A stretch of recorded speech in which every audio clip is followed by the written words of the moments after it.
Mint is still $15 a month for premium wireless. And if you haven't made the switch yet, here are 15 reasons why you should. 1, it's $15 a month. 2, seriously, it's $15 a month. 3, no big contracts. 4, I use it. 5, my mom uses it. Are you playing me off? That's what's happening, right? Okay, give it a try at mintmobile.com/switch. Upfront payment of $45 for 3-month plan, $15 per month equivalent required. New customer offer first 3 months only. Then full price plan options available. Taxes and fees extra. See mintmobile.com. Why choose a Sleep Number smart bed? Can I make my site softer? Can I make my site firmer? Can we sleep cooler? Sleep Number does that. Cools up to 8 times faster and lets you choose your ideal comfort on either side. Your Sleep Number setting. Enjoy personalized comfort for better sleep night after night. And now, max out your savings. The more you buy, the more you save on beds, bases, and more. Plus, get free home delivery on any smart bed with base. Limited time. Check it out at a Sleep Number store near you or at sleepnumber.com today.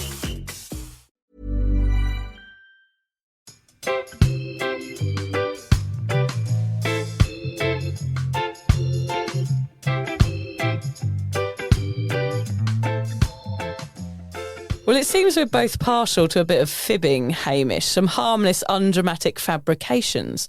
But when it comes to the big stuff, why are we so scared about them knowing about our past actions? What are you worried Sonny will find out about you? Okay, so I'm not too worried that there's any specific thing that Sonny will find out about my past. But what I am worried about is the day that he realises I'm just making it up. Like the day I remember my parents, my dad used to make us call him Daddy my hero and Mummy my darling.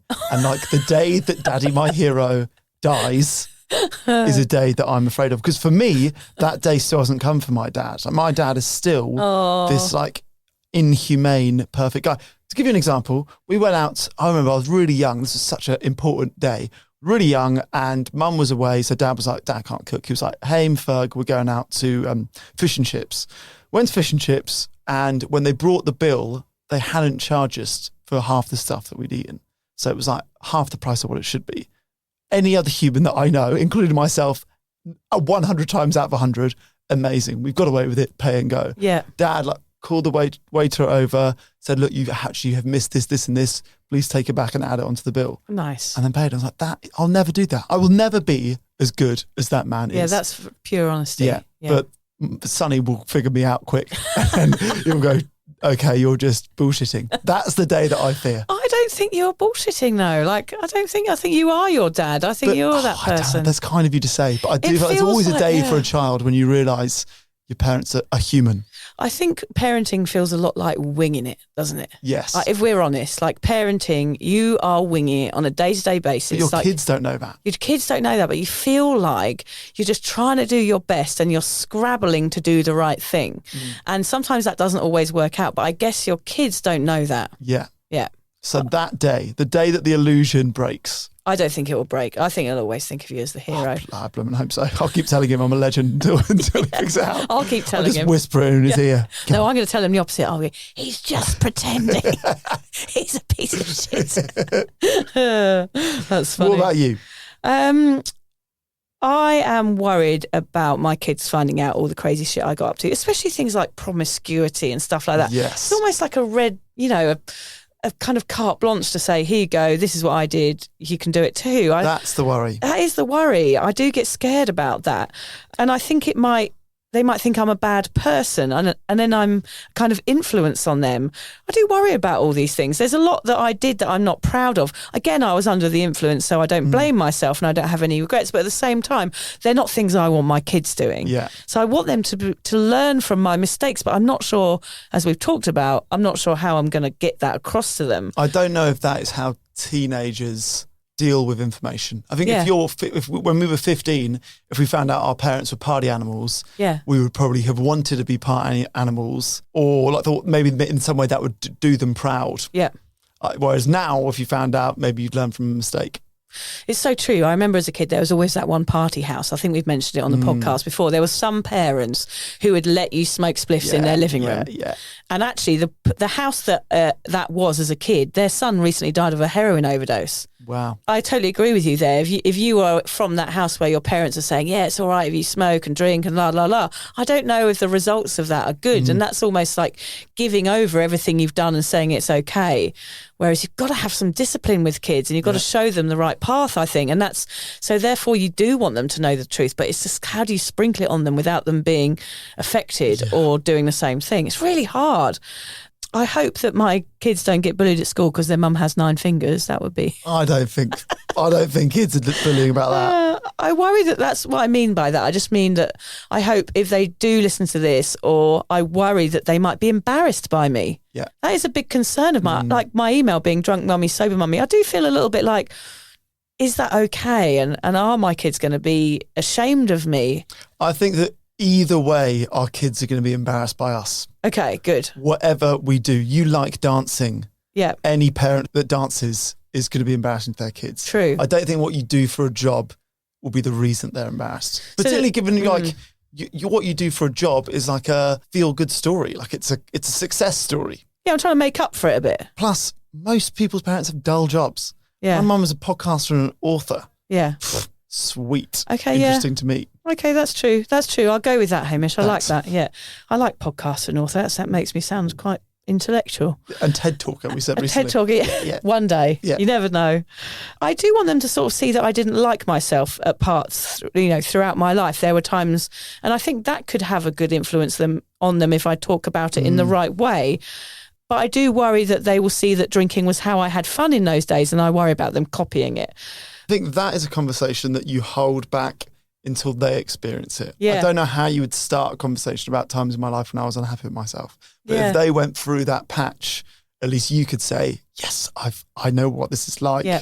My experience is different to yours, but I've been there. I think that's when you sort of keep this library of stories to yourself and then you can share them when they're experiencing it. And it's like what you say, because then you have to change it from the hero dad, don't you? It's like you want to be this solid structure for as long as humanly possible and then show your vulnerabilities when they need you to. The hero dad is not perfect. The hero dad is actually, as a concept, is kind of messed up as well. Yeah, because nobody's a hero. They're not human, No, exactly. So, it's sweet that you think that, though, about your dad, but at the same time, you could see how that could be counterproductive. Yeah, I've not shared lots of that type of conversation with my dad. Yeah.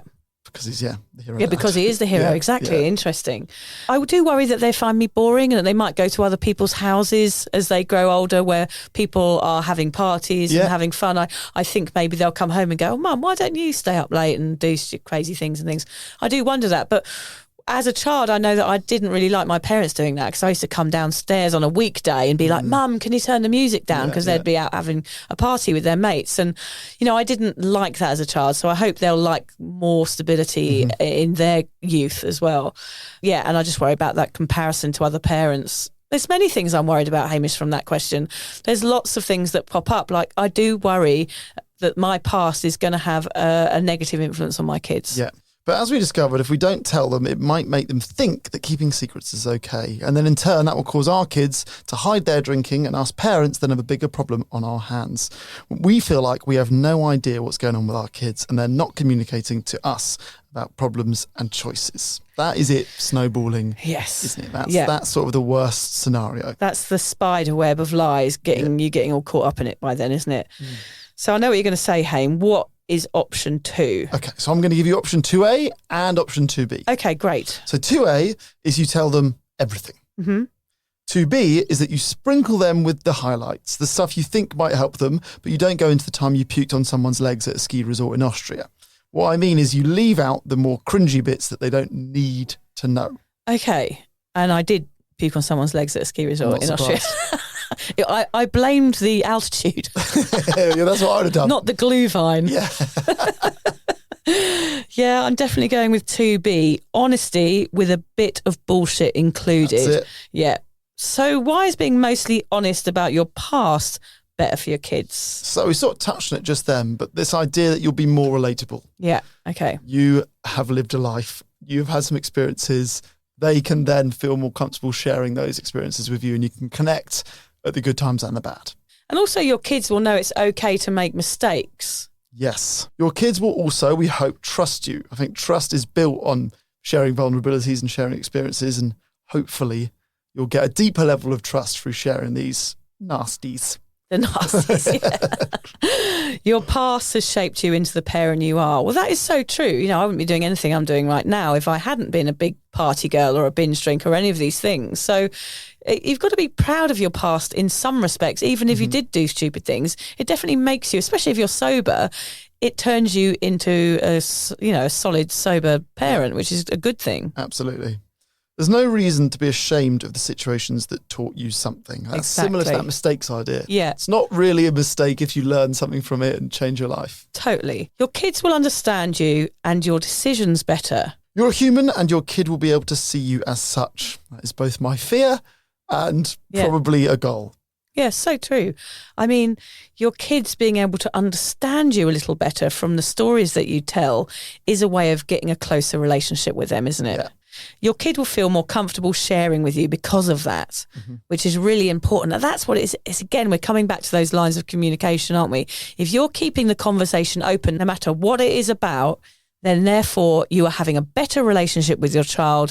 Therefore, they're going to be more open with you. And I think our generation will be the generation that starts doing that more than ever. I hope so. I think as close as we all are with our parents, we probably haven't had those conversations. No. And I think we're very aware of it, and we're not as stoic and as stiff upper lip as that generation. And we might even be the generation of oversharing with our kids, probably, and then they'll correct yeah. it with their kids.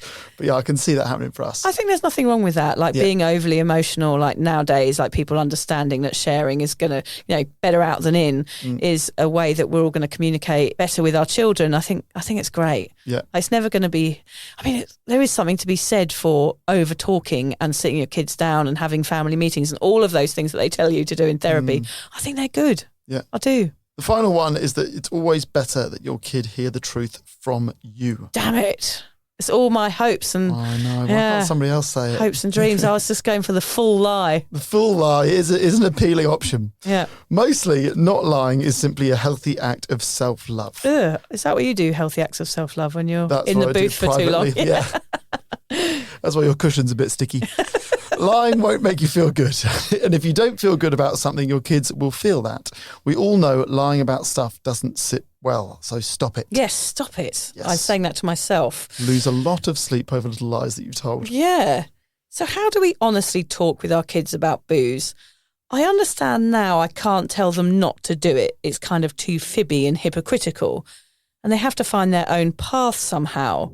But what are some healthy conversation starters? Well, before they're teenagers, the best thing to do is talk about alcohol in relation to health in a natural conversation when it comes up. So they know, for example, that eating apples is good and drinking is not good for you. But as they get older, you may need to get that honesty box out and pour the contents all over your kids, Vic. Oh, God. Yeah, I'm not looking forward to that. No. Do you wish your parents had spoken more to you about the dangers of alcohol? Yeah, this is a funny one because my parents drank, obviously, and everyone I was growing up around, my brothers and sisters were all older than me, my oldest sister being sort of 14 years older than me. So she was a teenager by the time I was born. So all I saw was people drinking, and I could see that that's what I should be doing too. I was never really told not to drink, but I guess until I got to an age where I was allowed, which was probably 16, I did sneak it in. I didn't want my parents to know I was drinking because I knew I got in trouble. So I'm saying my parents did drink and they partied a lot, but they never gave me alcohol as a kid. I was always stealing it from the garage, and it was everywhere in my house. We would booze trips over to France as a teenager. We'd come back in the Citroen with the exhaust, kind of dragging along the auto route because it was full up with cheap beer from the Super U over there. Isn't it weird that it's something that you see every day but you never really talk about? Yeah. Just booze is this thing that is normal in your house. Yeah, it's everywhere. There's never a conversation about it. Yeah, I don't think we ever had a conversation about why alcohol is in the house all the time and why anyone drinks it. That has never, ever come up in my family. It was just you sort of come of age and then you're able to join in. And that was it. I'd started to join in probably at about 16. But of course, I'd been sort of partaking in it long before that. I don't think I've had conversations about why people drink alcohol until I was sober. I don't think I've ever had a conversation, why do people drink alcohol? I don't think I when we're all have. drinking. I don't think I had until I turned 40, until I started to suffer with panic induced from alcohol intake. I never ever questioned it, and I never questioned my parents about it. I guessed I wasn't allowed to get drunk because your parents don't want you getting drunk. But I remember from a very early age, from 14, my parents picking me up from a birthday party and being sick in my dad's car and not getting in trouble for it. And them kind of going, oh, ha, ha, here she is, like joining the crew. So there was never a serious conversation about alcohol in my house or the dangers of it. I think that's what I missed out on as a kid, which is something I would like to change with my kids. I was never told not to do it. I remember very clearly once stealing some bottles of wine from the garage when a mate was over and getting in trouble for it, and my parents saying to me, like, you're not allowed to steal alcohol from the fridge, that's not from the garage, that's not allowed. And I remember thinking how strange that was, that they're telling me off about something that they do all the time. And I remember them sending my friends home and being in really big trouble, but I found it really, really confusing. So I think that's what it was really. It was a very confusing message growing up as a teen. I was surrounded by people that were drinking, but sort of knew that I wasn't allowed to, but I didn't really know why. So it kind of messed with my brain a bit. So of course the only option was just to join in. What about you? Well, other than my mum always saying you don't have to drink to have fun, which I actually included in my wedding perm, and I'll tell you the line because I'm quite proud of this line. I said, you don't have to drink to have fun. That's mum's number one. Fun to mum is not fags, bags and rum. It's family, friendship and food in your tum. Oh, yes, that's very mumsy. I love it. So other than that line, which was constantly repeated, I think really they just set a good example. So they didn't feel like we were about to sit down and have this conversation. Mum was asking questions about how much my friends drank. She was always like, oh, it was awful. You know, we saw ex-mate last night and they were drunk. It's so awful. So I guess it was always framed as a terrible thing. She has always hated it because it's a lack of control. And she thinks it's ugly. You know, she thinks drunkenness is ugly. I would tend to agree with her there, which, I think. I guess it is. And it's, you know, and I think maybe they see it as childish or, Hey, Ryan Reynolds here from Mint Mobile. Now, I don't know if you've heard, but Mint's premium wireless is $15 a month. But I'd like to offer one other perk. We have no stores. That means no small talk. Crazy weather we're having. No, it's not. It's just weather. It is an introvert's dream. Give it a try at mintmobile.com/switch. Upfront payment of $45 for 3-month plan, $15 per month equivalent required. New customer offer first 3 months only. Then full price plan options available. Taxes and fees extra. See mintmobile.com. Why choose a Sleep Number smart bed? Can I make my site softer? Can I make my site firmer? Can we sleep cooler? Sleep Number does that. Cools up to 8 times faster and lets you choose your ideal comfort on either side. Your Sleep Number setting. Enjoy personalized comfort for better sleep night after night. And now, max out your savings. The more you buy, the more you save on beds, bases, and more. Plus, get free home delivery on any smart bed with base. Limited time. Check it out at a Sleep Number store near you or at sleepnumber.com today. we didn't have huge conversations other than we don't really drink. You don't have to drink to have fun. If your friends are drinking a lot, it's ugly. I guess that was about as far as it got. So it's interesting, but it's also because there's a little bit of a sense of shame in there. Like your parents thought that perhaps the people that were drinking were kind of a bit naughty or a bit out of control. There's no empathy for why. There's no empathy. There's no like backstory there, which is what that generation, my parents as well. It's very, very different. Whereas my parents would have gone, oh, he's had a few and thought it was quite funny. Whereas your parents are like, oh, scared for that child and like, oh, well, what's going on there? And there's a little sense of shame as if they're very naughty. Yeah, it's interesting. The difference in opinion and how you grow up around alcohol depends on your opinion of it later on in life. Mm-hmm. Yeah, so Hamish, I think it is really good that your parents did set somewhat of a healthy example by telling you the dangers of it. Yeah, so in order to stop some of your kids being the one who's drunk out on the street, here are some ways to keep those lines of communications open and make sure that you become a good listener. Yes, so you can keep setting a good example. If you're listening to this podcast, maybe sober, you might be sober curious, be definitely thinking about it, and you can just set that example. Even if your kids don't seem to be hearing what you say, studies show that parents really do influence teens' behaviours. Yes, so true. George, he's listening more than you think he's listening. He is listening. It does scare me a bit. He does say he wants to have alcohol-free beers when he grows up, and I think I'd be all right with that. Yeah. That would be good. That's cool. That would be a good result, wouldn't it? If he can be strong enough to know that he doesn't need to drink and that he can just have alcohol-free beers on a night out with his mates. Talk with them about the good reasons not to drink. Things such as drinking as a young age can lead to alcohol problems later. Things like teens who drink are more likely to be sexually active earlier and to have unprotective sex. I think that's... That actually might be turned on. Yeah. I'm like, sweet. Yeah. Alcohol means sex young, great. Yeah. Don't tell teenage boys that one. Don't do that one. Yeah, don't do Undo that one. Because they're not going to care about that. Teens who drink are more likely to have problems in school. Very true. I mean, my attention at school when drinking came on the scene, it was gone. Yeah. I didn't care about my education. All I cared about was what I was doing at the weekend and where we were going to get alcohol from and what was going to happen next. I did not care about my education anymore. Mm-hmm. Yeah, scary, hey? That is scary. Drinking can hurt athletic performance, like we spoke about last episode. Yeah, and drinking before 18 is actually illegal, so you can get in trouble for it. Although anything like that, you don't, at that age, if you told me that, I'd be like, cool, opportunity to rebel. Yeah, totally. It's funny, isn't it? I don't know if any 17-year-old who said you can't drink because it's illegal would be like, fair enough, rules are rules. So true. And of course, drinking can lead to long-term brain changes. Yes, but again, we're going to do an episode on this. We're going to do an episode brain. on... No, not brain. Oh. All of our episodes are Your sort of tiny about brain. But I want to do... My tiny brain and huge cock. Yeah. I want to do an episode on why I think this topic should be taught in schools and how I think it should be taught. Yes. Maybe that episode could help. Because I think that's basically what we're talking about here is how can we as parents teach our kids about alcohol as a subject, and should it even be our job? Should it be something that our school should be doing? I think you'd be brilliant. You should go into schools, Hamish, and do it. Yeah. Write your manifesto. I like the idea of that. Yeah, okay. I think that's a good idea. I think, it won't be heard by most kids. Lots of kids will ignore it like they do anything in school, but some would listen. Like it could really nip a problem in the bud before it starts to some kids. I remember as a teenager, anytime somebody came to school and told their story, there are the moments that stick in my brain. So much more fun than a normal class. So much more fun than a normal class. Somebody would come in, no matter what it was, whether it was someone reading a story or somebody with, an athletic performance that had been an Olympian or something.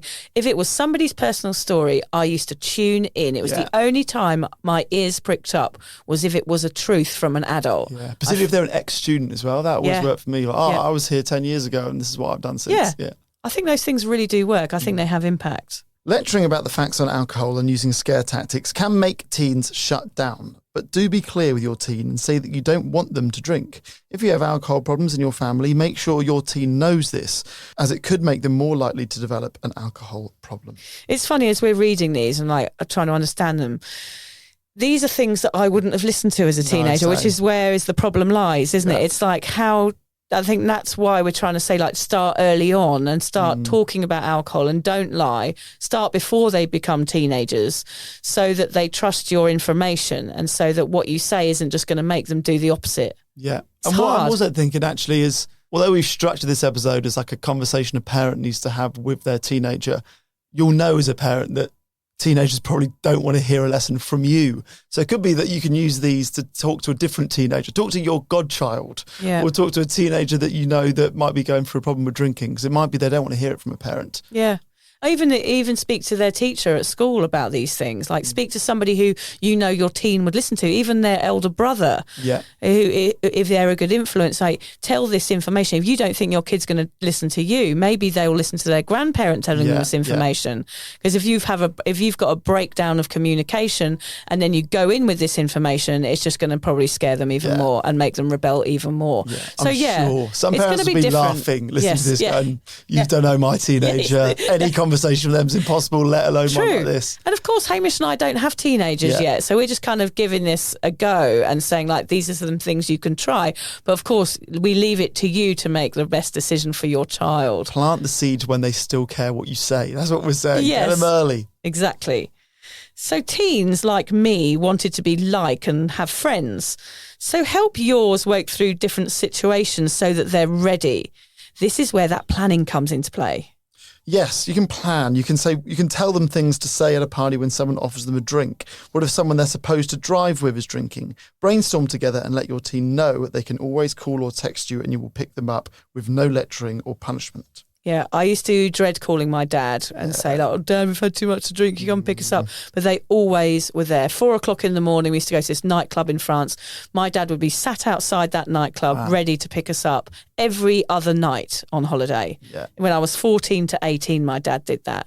So that, you don't realise the importance of that. Having a parent there without any questions to come and pick you up from somewhere. That is one thing you can do to make sure your kid is super safe. I mean, it's hard work, like being a parent. I'm not saying it's going to be easy. If they decide they're going to drink no matter what you say, what can you do then? Well, if you've not lied and fulfilled all of the above, I think your kid will be honest with you. You just have to create a safe space for them and monitor their intake. And if it gets messy and there is puke in the bush outside the school disco, then talk to them about it instead of being angry. Use those open lines of communication. Hopefully, the hangover will be so bad, they'll be put off forever. Yeah, that's the plan. Wishful thinking, isn't It's it? wishful thinking, yeah. We did a little poll on Cuppa. Poll or pole? Poll? Pole. Poll? I think you'll go with pole. Poll? I did a poll on Cuppa and asked the members what they will do. So weird. 2% said they would tell them nothing. 46% said they'd be 100% honest. 31% said half honest with a sprinkling of bullshit. Yep. 17% said they'd talk about this topic rather than go into personal detail. So talk about alcohol as a topic rather than about their past experiences, which I think was a good one. 2% said waiting to see what happens. No point freaking them out if they're never going to touch the stuff. Which is a fair point. I do think our kids will be more aware of alcohol than we were. So 46% say be 100% honest. That's terrifying. That is terrifying. That was the majority said 100% honest. Oh, we love our Cuppa members. 50% of them. Look at them. 46% honest. That's a good number. Yes. Who are the other ones? I don't know. I might ban them. Although one comment underneath the poll took my breath away, and it's something we did not cover today. Anna said, I'm not a parent yet, but I plan on telling them everything. I hope to show them there's nothing so bad that it's worth being ashamed of. Now, there we go. So what we're saying is like, are our pasts really something that we should be ashamed of or not? And I don't think mine is. I'm not ashamed of my past. So therefore, wouldn't I tell my kids? It's so true, because if it is about drinking, it was the booze that was making you act in that way, of course. So, and that's just what you did at the time. You didn't know any different. So we shouldn't really have any shame about it. And I definitely think if we're open and honest about it and share the downsides openly, we have a chance of changing the culture. Thank you, Anna, for that. That really was a highlight, that comment. No shame here about our past. Let's own that shit. Will you own that one night stand that you had with the guy with the wooden teeth, though, Vic? No, I'm not going to own that one. Okay, own all of it except for one night stands with wooden teeth-faced men. Yes. Okay. That's my advice. Clear. Is there anything else, apart from avoiding men with wooden teeth, Hamish, that parents can do? Well, parents are role models, even to teens. So set a good example. Regular, honest talks with your kid will help them make good decisions. What we are saying throughout this podcast is talk it out. Find a quiet space to share. Tell them your story. Leave out the really awful bits, but let them know how alcohol has impacted your life. Yeah. Oh, God, I feel like I have a plan now, Hamish, something in place. I'm basically going to be honest with a sprinkling of bullshit. 2B I'm going for. Will you be honest too? Not that any of your stories are as bad as mine. Yeah, I think I will be. I think you will be. I'm not too ashamed of any of it. I think it's how you present it. Yes, okay. It's not like, oh, silly old me, that time I stole a car. You know, it's more like I did really dumb shit. I think shame's a funny one. I think you could say I did really dumb, regrettable stuff. Yeah. That I do feel ashamed about. You could use that word if you wanted to. And it was because I'm drunk. Yes, it was because so alcohol was in my drink, life. Yeah. go for it. But here's some of the crap you've got in store for you. I think you would find it difficult to lie. I think you're that sort of character where you just couldn't do it. Yeah, you could see which through is my a good poker thing. face. Yeah, I can see you wouldn't be. You would shake and sweat. Yeah. No one likes a sweaty, shaky Hamish, do they? Maybe Liz. Oh God. So as Vic and I have discovered today, being honest with your kids about your past will allow them to be honest with you about their own choices. Yeah, and we shouldn't be embarrassed about the things we've done because all those things made us the people we are today, sober parents that overcame an issue. So be proud, be honest, and tell a few white lies when you need to, like the man. Yep, fall on option 2B if all else fails. We hope this episode has helped you make a plan for your kids. We put this question out there to the Cuppa community and the consensus is the same. Honesty is the best policy. Teens will do what they want to. You're supposed to be preparing them for life, but it's hard when they already know everything.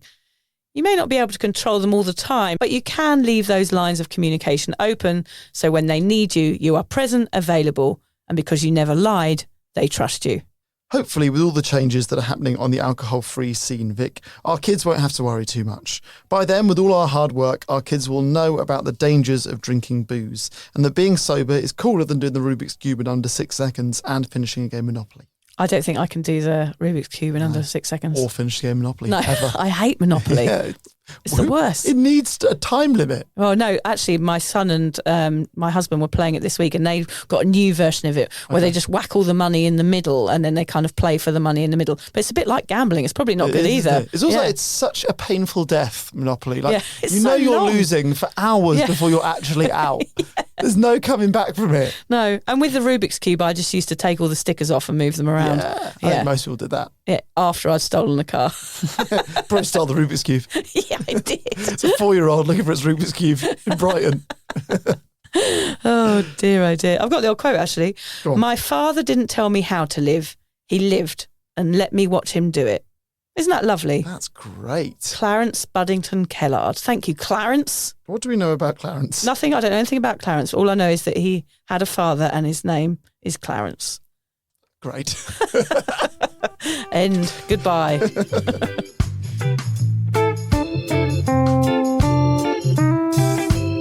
If you're questioning your relationship with booze, you're struggling to moderate, or your hangovers are causing anxiety, it might be time to reach out for some support.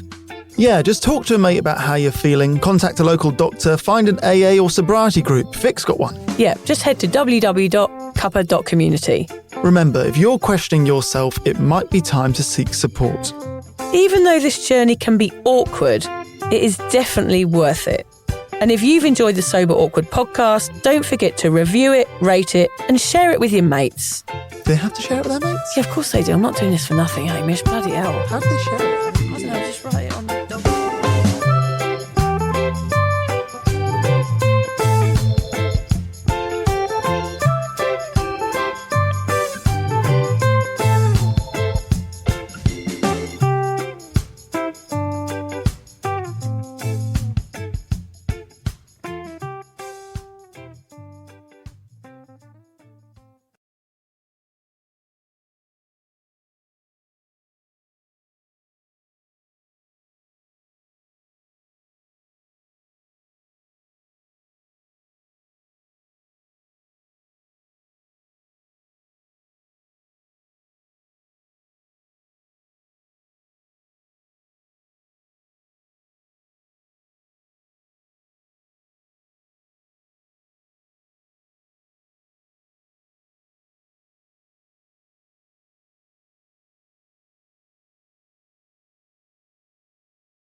Hey, I'm Paige DeSorbo, and I'm always thinking about underwear. I'm Hannah Burner, and I'm also thinking about underwear, but I prefer full coverage. I like to call them my granny panties. Actually, I never think about underwear. That's the magic of Tommy John. Same. They're so light and so comfy, and if it's not comfortable, I'm not wearing it. And the bras, soft, supportive, and actually breathable. Yes, Lord knows the girls need to breathe. Also, I need my PJs to breathe and be buttery soft and stretchy enough for my dramatic tossing and turning at night. That's why I live in my Tommy John pajamas. Plus, they're so cute because they fit perfectly. Put yourself on to Tommy John. Upgrade your drawer with Tommy John. Save 25% for a limited time at TommyJohn.com/comfort. See site for details.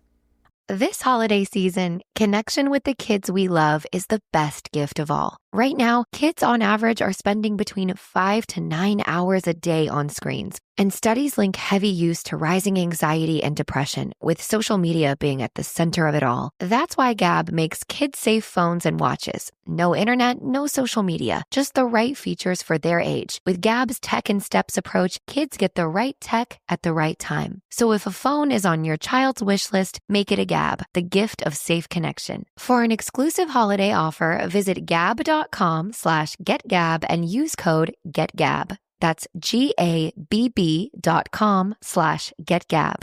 Gab. Tech in Steps. Independence for them. Peace of mind for you. When you think of skyrocketing brands like Aloe, Allbirds, or Skims, it's easy to credit their success to great products, sleek branding, and brilliant marketing. But here's the overlooked secret. The real magic lies in the engine behind the scenes, the business powering their business.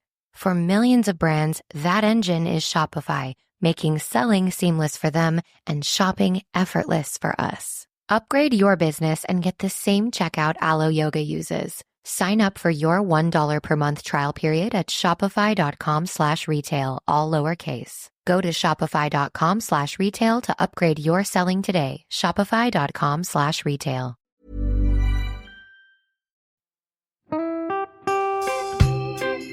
So, as you probably know, my comedy memoir, 1,000 Wasted Sundays, is officially out. All my magnificent fuck-uppery in one awkward hit. If you'd like to get your hands on a copy, it's now available from all good bookstores. We always say all good bookstores, don't we? Yeah. Are there bad bookstores? No, it's probably ones with moody sellers. Oh yeah, really depressed librarian folk. Yes, okay, yeah, good. yeah. So there are probably some, but we're only storing it in the good ones. It's only made it into the goodies. You can also get it from all good online retailers.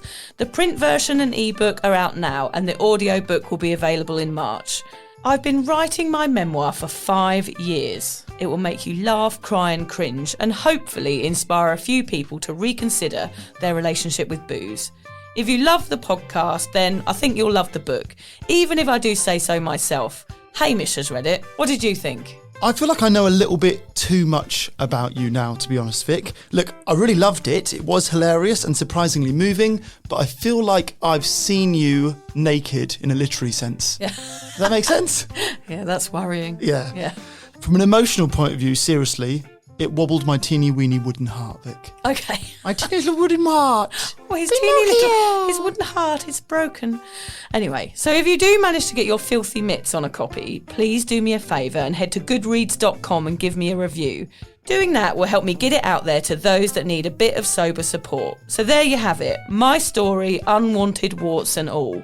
Come and get awkward with me. Not to be too demanding or anything, but seriously, go and buy it now. Yeah, go and buy it right now. Yeah, don't just tell your friends, buy it, and then buy your friends one or two. Yeah, don't give them a copy, buy it. Yeah. And you know what? Don't be careful where you store it. If you lose it, you can always buy another 5. Buy another one. Yeah.